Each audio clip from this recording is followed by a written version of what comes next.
Golden State Media Concepts bring you Book Review Podcast, a haven for bookworms of all ages and the widest genres, from mystery to memoirs, romance to comedy, fantasy to sci-fi. If you love to read, this is a podcast for you. It's the Golden State Media Concepts Book Review Podcast.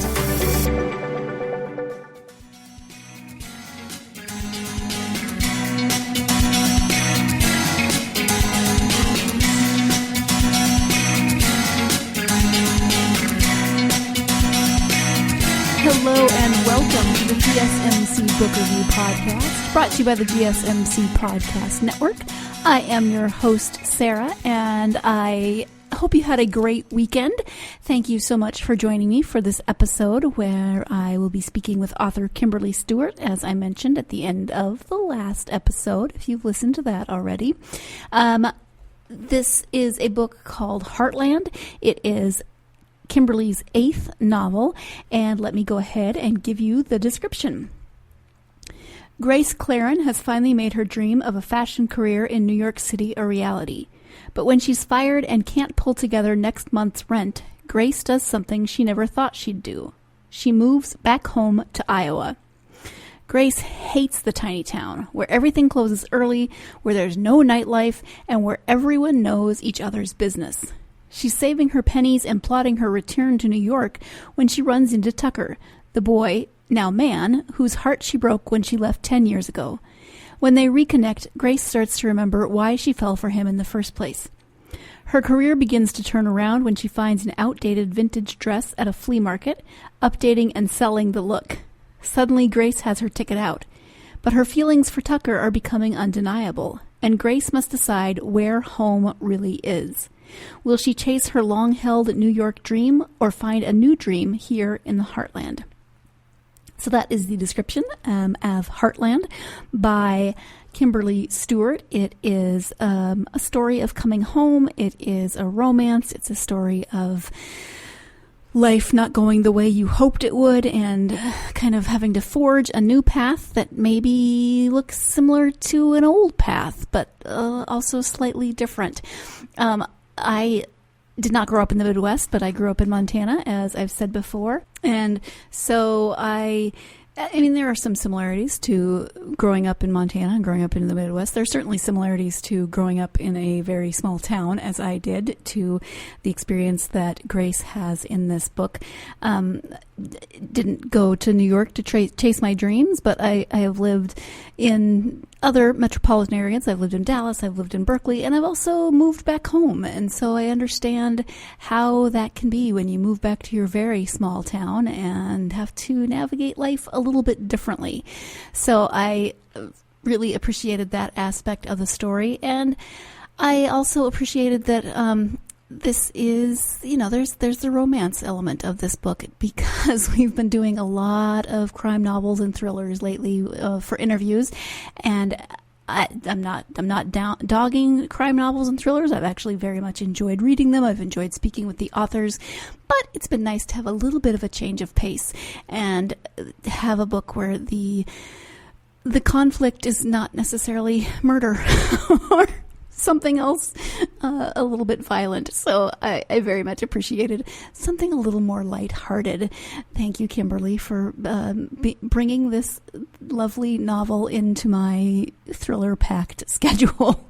So on that note, I do have copies of this to give away, so if you are interested in reading a copy of Heartland by Kimberly Stuart, stay tuned till the end of the episode, and I'll let you know how to do that.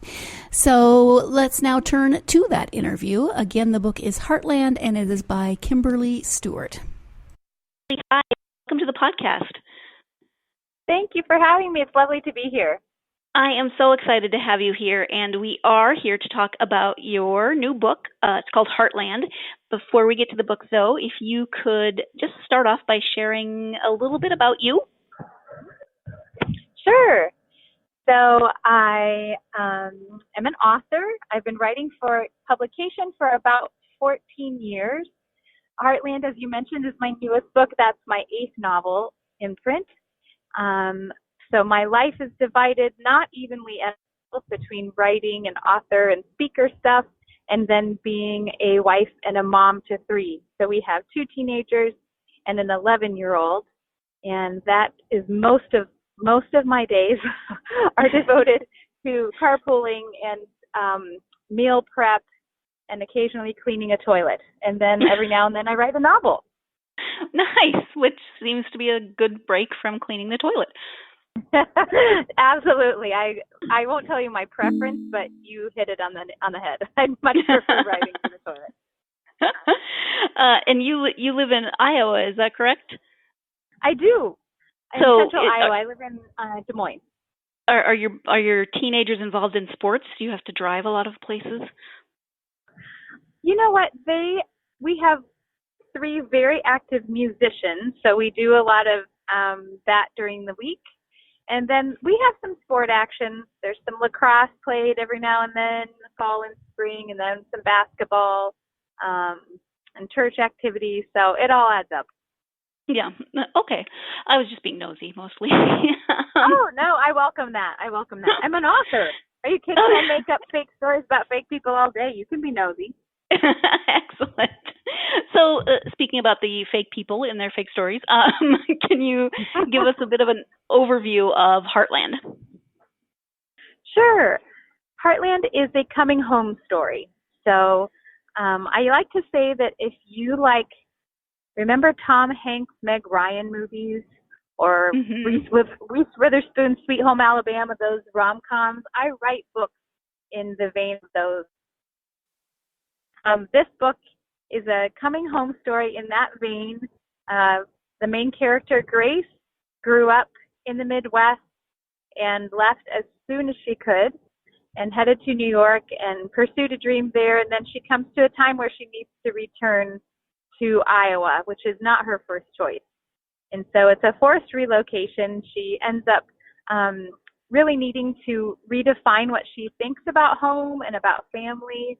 She also runs into her boyfriend from high school, which is always particularly delicious to write and to read, because don't we all always wonder what happened to that high school boyfriend? So so that was really fun to write. And my other favorite part of this book is a gaggle of grandmas, feisty grandmas, who come alongside Grace and really help her to redefine who she is, or maybe just remember who she is. They really help her in a maternal way, because her own mom is unable to. So I loved writing those characters. I've been surrounded by fantastic, strong, feisty, smart, generous women in my life. And so it was a total honor to kind of put some of that in print. Oh, nice. Yeah, I love the grandma characters in the story. They definitely are a good source of some of the giggling elements. Oh, good. Thank you. That's kind. What was your inspiration for this story? My inspiration kind of came in from a couple different directions. I would say the first nudge came from the publisher. Simon & Schuster, my editor there, called and said, we'd really like to have a story set in the Midwest, which doesn't happen often. Right. I think sometimes the Midwest is not necessarily often represented in the genre that I write. So it was super fun for me to say an immediate yes. I'd love to write a story based in the Midwest, set in the Midwest. So that was the first nudge. And then I am always interested in looking at kind of fish out of water stories and what that looks like. And it's doubly fun for me if the fish has already been in those waters.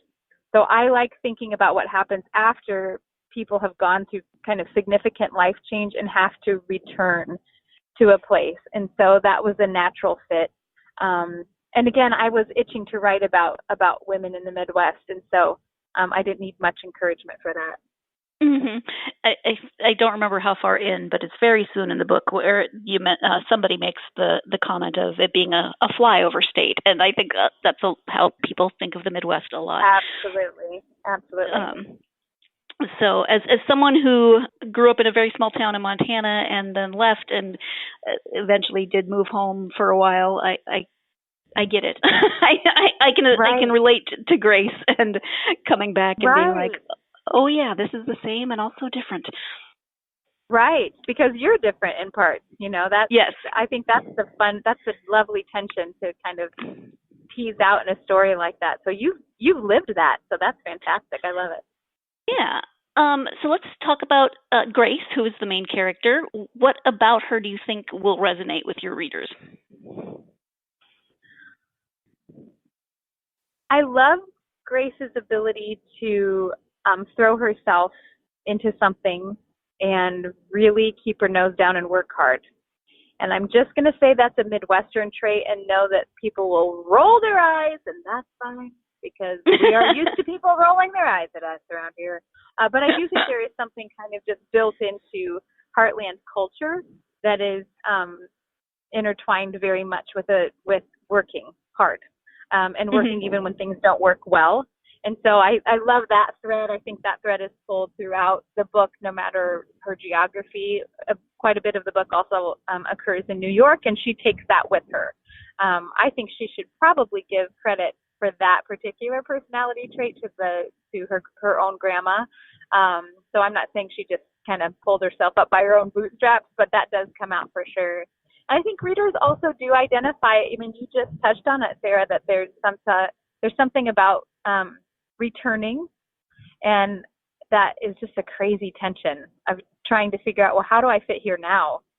We this weekend are doing our very first round of college visits for my eldest daughter, and yesterday we visited our alma mater, and we are living that tension of, we have such great memories of that experience in those 4 years.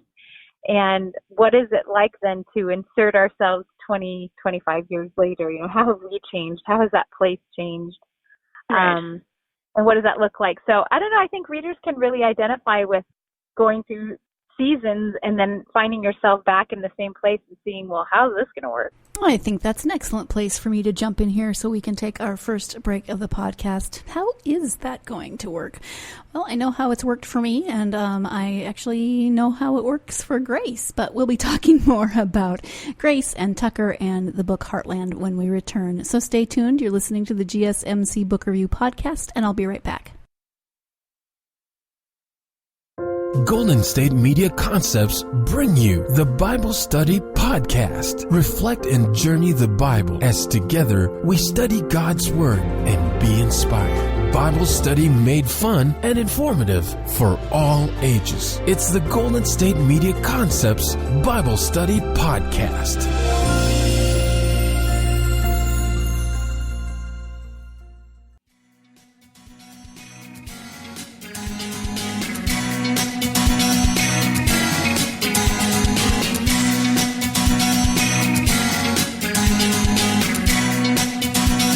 Welcome back to the GSMC Book Review Podcast. I am speaking today with Kimberly Stuart about her new novel, Heartland. Let's go ahead and go right back to that interview. You mentioned her encountering her high school boyfriend, and that can be interesting too, not just with a boyfriend, but with anyone who has stayed, and getting to know them, because you're gonna have preconceived notions of each other from absolutely when you knew them before. So I left our hometown for about 10 years and then came back, and so I see people in the grocery store that I went to high school with. So I do always have to remember to wear a bra and maybe like lip gloss or something.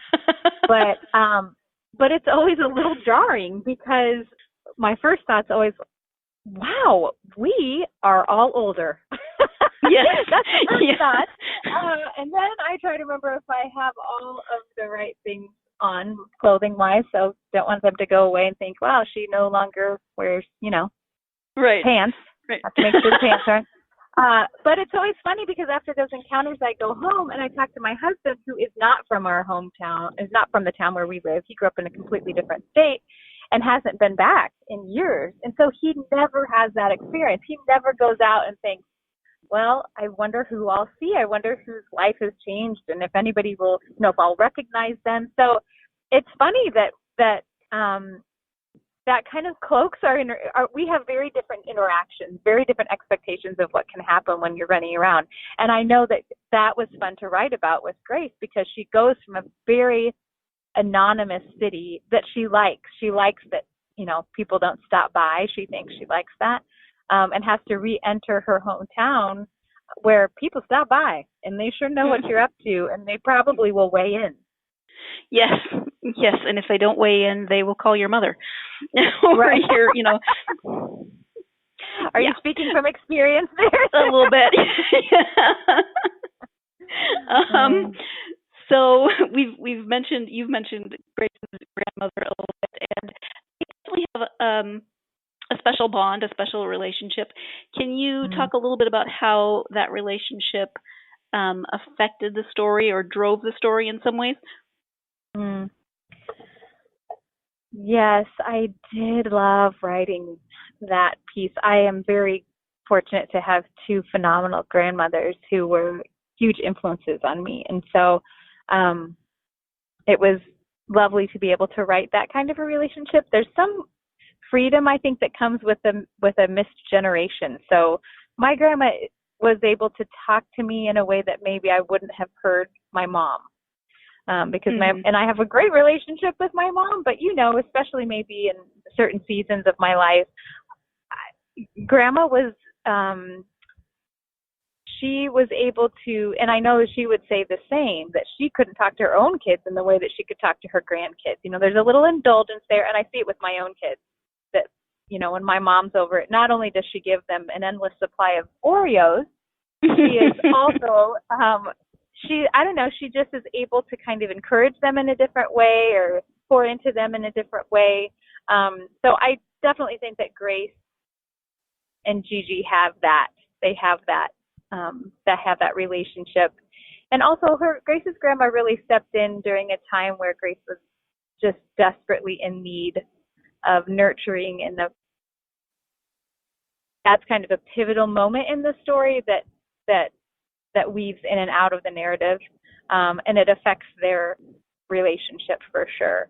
So, I would say that that relationship ends up being something that tethers her to home, and she doesn't realize the strength of that tie until, as an adult, she needs somebody. Yeah, absolutely. Thank you for that. Did you do any particular kinds of research for the book? Yes. So some authors hate the research piece. They just kind of want to get to the story and get to the world building. I'm a weirdo nerd who loves the research part of things, and I find that part of the process actually really invigorating and inspiring, because it helps me to situate the characters in a really real world.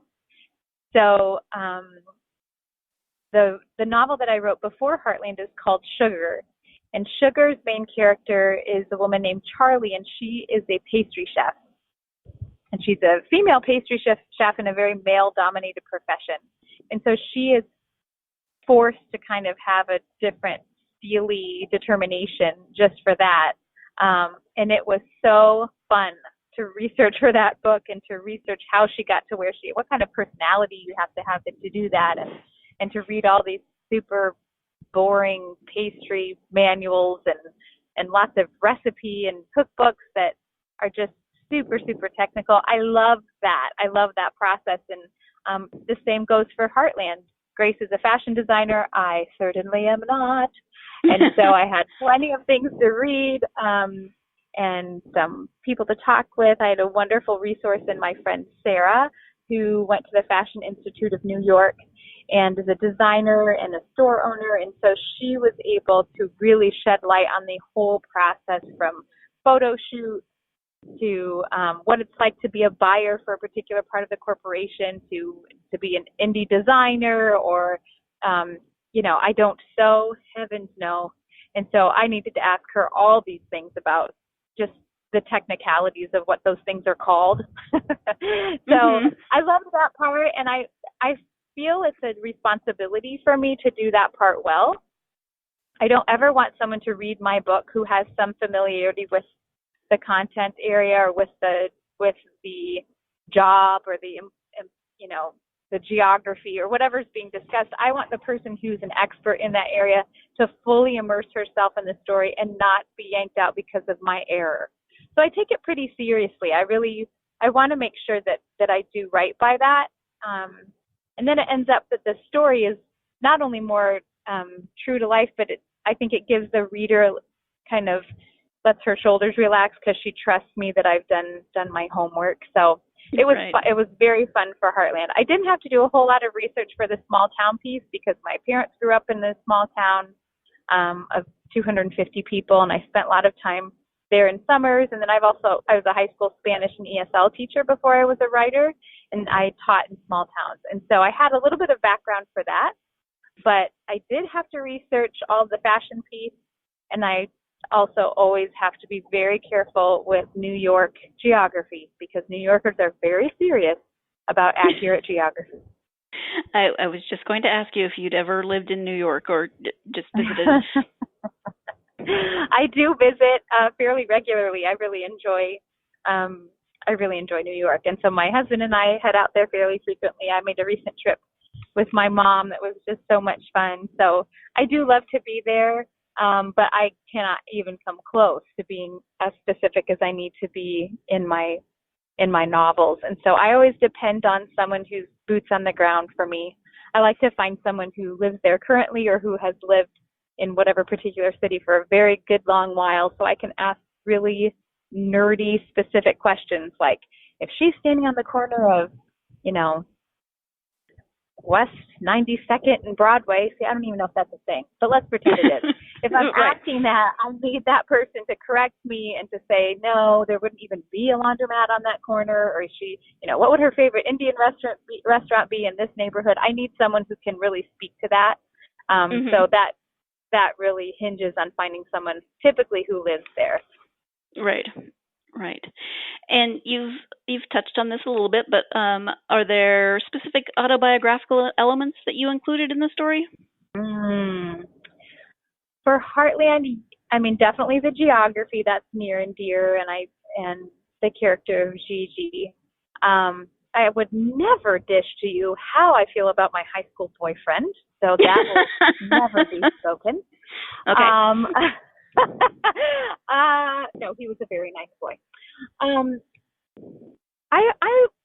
pretty careful not to ever base a character on someone I know.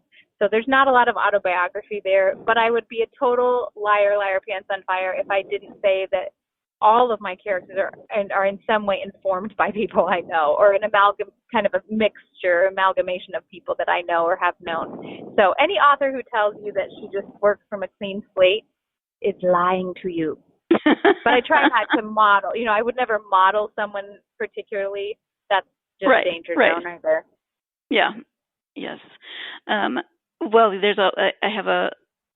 actually, she's a friend of my aunt's, and she has a sign in her house that says something along the lines of, "If you annoy me, I will write about you," or something. Something like, "Mind your manners, because you'll end up in a book," or something. I need that sign. I totally need that sign. That's a very real possibility. People get a little nervous when you say, I write novels, and you can tell that some of them, the ones who read novels, are always like, ooh, boy, is she going to write that conversation down sometime? And I never promise that I won't, so just be forewarned. Okay. Forewarned is forearmed. Exactly. So you did mention your last novel, Sugar. Are there any of your other novels that you would like to talk about at this point, since I have you here? Oh, how lovely. That's a lovely question. I mentioned I have 8. Yes. And I love all of them like children. So I would love for you to read any of them. The first 3 are actually a trilogy. The beginning book, the first book, is called Balancing Act. And all 3 of those are connected by the same main character, whose name is Heidi Elliott. And those were total therapy for me. Writing about a woman who starts her family and has to balance work and life and home and marriage and the glories and travesties of having babies and what that does to your body and your mind. And so those are really fun books, and they're special to me because I see my kids in there when I reread them. So there's another book called Act Two. That's my only other book that has part of it set in Iowa. And that's kind of a modern Green Acres. So that's about a woman named Sadie, who is an opera singer, and her career falls on hard times. She has to leave Manhattan and teach at a small liberal arts school in Iowa, and she ends up having to live on a pig farm against her will. And so that was very fun to write, and also fun to research because I don't know a lot about pigs. And except they smell. That's Act Two. Stretch Marks is about a young woman who becomes pregnant in a time that she was not expecting, and her mother swoops in to help, and her mother is not helpful. So that's kind of about a mother-daughter relationship, and also has just a very sweet love story in that book that I love. That one's set in Chicago. And then Operation Bonnet, which is about a young woman named Nellie who really wants to be a private investigator. And her big break comes when there's a case to be solved in a nearby community. That community is an Amish community. And so she has to pretend to be Amish to crack the case.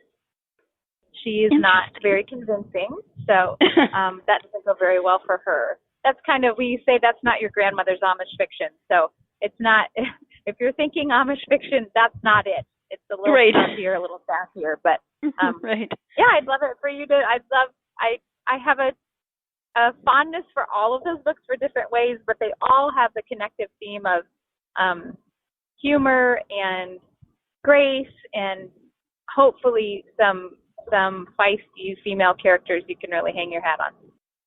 I'm going to jump in here once again for our second break, but thank you to Kimberly for talking so passionately about her other books as well. They all sound phenomenal, and they're going to go on my always expanding TBR list. So stay tuned. You're listening to the GSMC Book Review Podcast, and I'll be right back. Tired of searching the vast jungle of podcasts? Now listen close and hear this out. There's a podcast network that covers just about everything that you've been searching. Hey! The Golden State Media Concepts Podcast Network is here. Nothing less than a podcast bliss with endless hours of podcast coverage.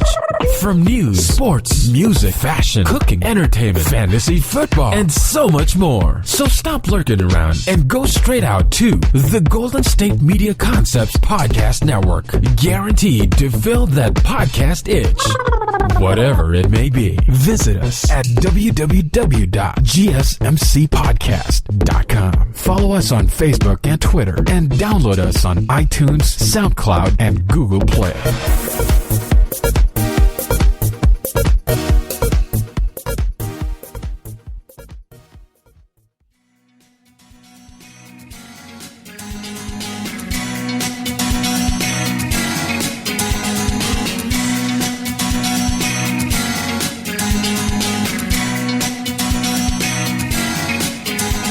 Welcome back to the GSMC Book Review Podcast. I am speaking today with author Kimberly Stuart about her new novel, Heartland, and we just finished talking about some of the other novels that she has written. So now let's go ahead and get back to that interview. And on the other end of the spectrum, are you working on anything now? I am. It's a total government top secret. Just kidding. Okay. It's not really, but I'm super weird about talking about new work. I will say that I am working on something, and I'm very seriously considering having a debut in the young adult market. So I haven't done. It's all in process, and I'm really excited about it. But I don't have any dates yet for the publication. Sure. So super fun. That sounds very fun, and fun to work on something else. On a totally unrelated note, as a Midwesterner, do you have a favorite hot dish? Oh, hilarious! That is super funny. Do I have a favorite hot dish? And does it involve tater tots? Great question. I will tell you, Sarah, in 14 years of interviews, not one human being has ever asked me that. You get the prize and you get the hash browns. That's so fantastic. Oh, it's just tickling me. Do I have a favorite hot dish? I'm kind of a renegade Midwesterner because I don't love hot dish. I'm sorry to say it out loud, but it's just a little too heavy and Velveeta-ish and cream of mushroom soup. Cream of something soup. Yes, I just can't. So, no, my answer is no. And I'm so sorry. I think that makes me like a fake Midwesterner or something. Oh my gosh, I just outed you. You totally outed me. I'm so sorry. I blame you. Okay. You can send the hate mail to me. I'll sort through it for you. Okay, good. I totally will.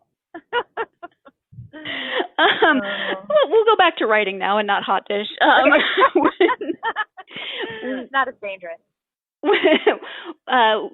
When did you start writing, and is it something that you've always wanted to do or something that you've always done? How did that process work for you? So I did not grow up wanting to be a writer. I grew up as a reader, so a voracious reader. I was a library rat. My goal was always to make my way through all of the stacks every summer. I thought it was a reasonable goal. I surely never reached the goal, but that was kind of my bent. Just give me a good book and maybe don't talk to me. So incidentally, that still sounds really great. So definitely a reader. I liked to write, and I wrote through high school. I was, co-editor of the yearbook, and I wrote in college, mostly nonfiction, but every now and then a fiction piece. I did not know any novelists.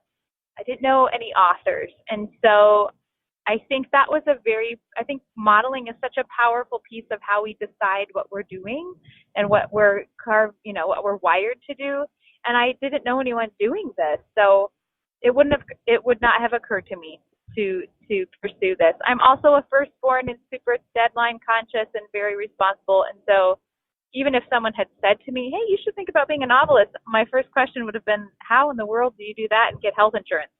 Mm-hmm. So, I just thought it was crazy town to think about that. So I didn't actually start writing novels until after I had my firstborn. And when Anna was little, Anna's 16 now, almost 17, and I was staying home with her, that's when I started writing during nap time.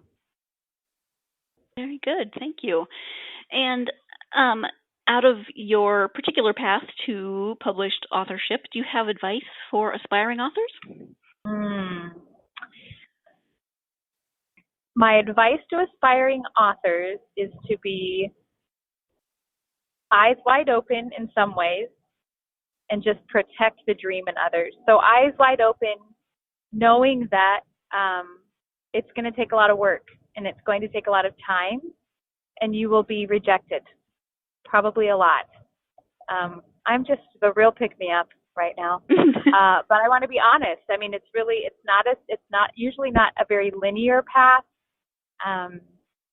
So just knowing that you're going to have to work hard and be patient and pour a lot of time into the craft of writing before even thinking about the business of writing, making your manuscript something that's worthwhile to read, and just pouring yourself into that to make sure that you're doing all you can to be a good craftsperson.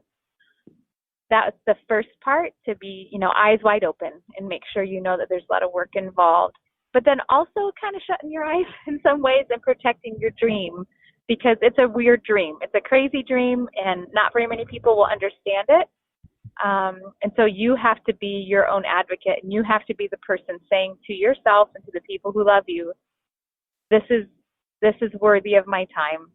And I'm a person of faith, and so I believe that God wires in us particular gifts and abilities and interests.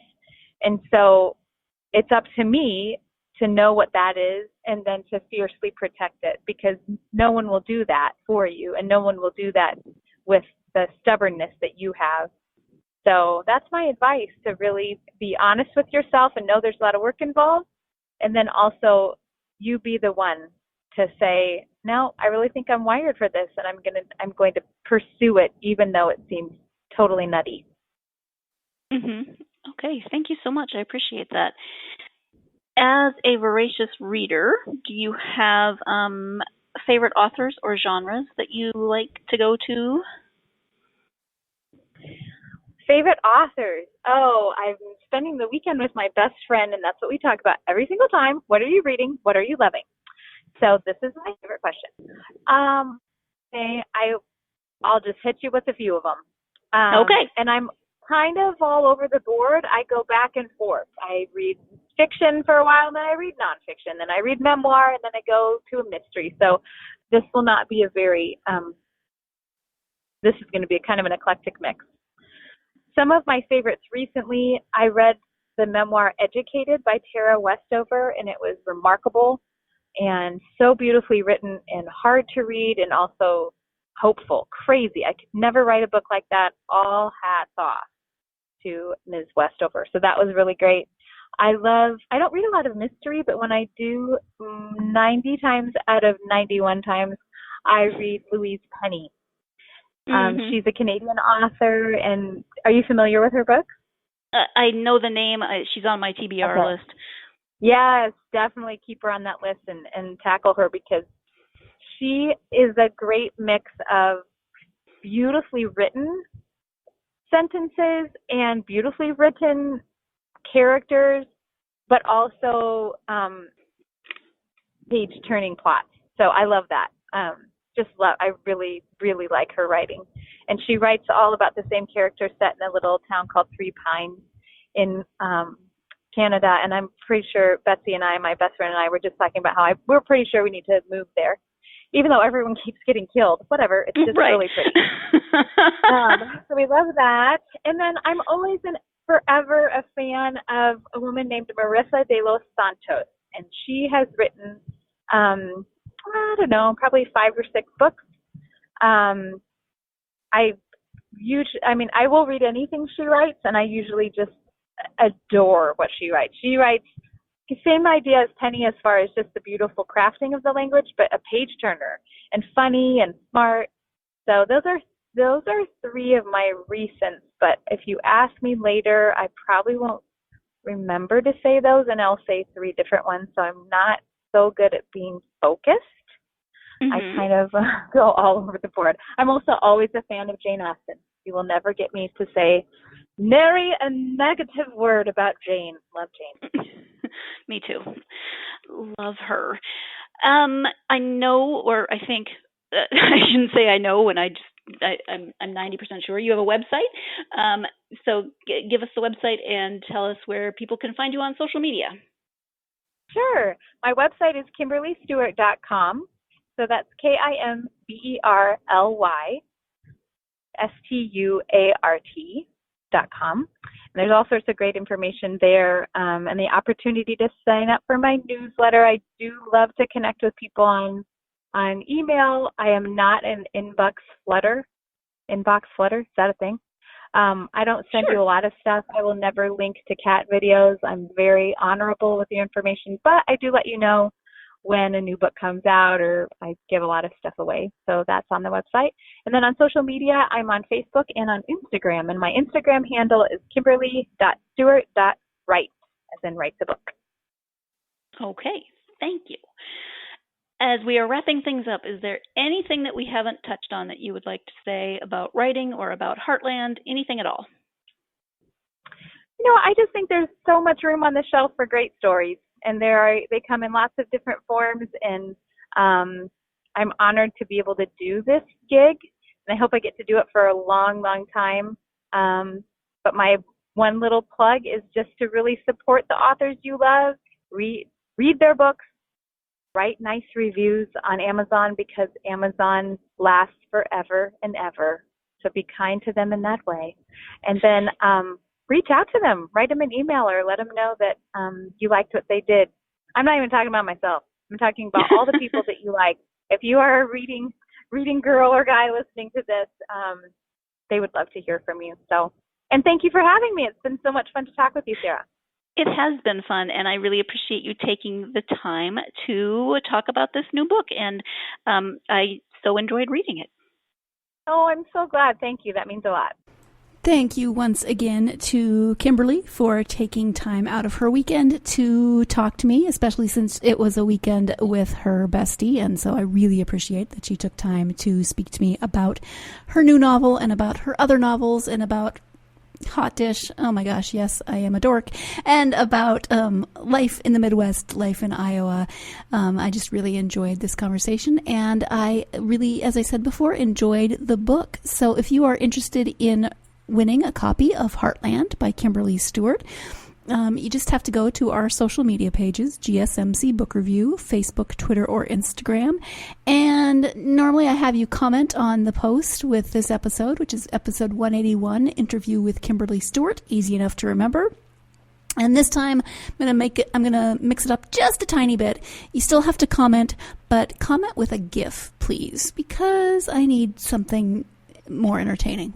Not that your comments aren't entertaining, don't get me wrong, but I just need something a little bit different, or I get bored and then I get in trouble. So GSMC Facebook, Twitter, or Instagram, comment on episode 181, Interview with Kimberly Stuart, with your favorite GIF or book-related GIF, or just, whatever GIF is speaking to you at the moment of commenting, and you will automatically be entered to win a copy of Heartland by Kimberly Stuart. So thank you so much for listening to this episode. Thank you once again to Kimberly, and I hope that you will join me for Friday's episode, because as I said, I did 2 interviews over the weekend, and I will be speaking, Friday's interview, I'm speaking with author Stephanie Kane about her new novel, The Perfect Eye. It is a crime novel. It's a thriller. It's got lots of different layers between the art world and I don't even know how to, I don't want to give too much away. So it's a really interesting book, and I had a great time speaking with Stephanie about the book. So join me on Friday for that interview. In the meantime, hope you're having a great week, and I hope you find some time to get yourself lost in a good book. Thanks. You've been listening to the Golden State Media Concepts Book Review Podcast, part of the Golden State Media Concepts Podcast Network. You can find this show and others like it at www.gsmcpodcast.com. Download our podcast on iTunes, Stitcher, SoundCloud, and Google Play. Just type in GSMC to find all the shows from the Golden State Media Concepts Podcast Network, from movies to music, from sports to entertainment, and even weird news. You can also follow us on Twitter and on Facebook. Thank you, and we hope you have enjoyed today's program.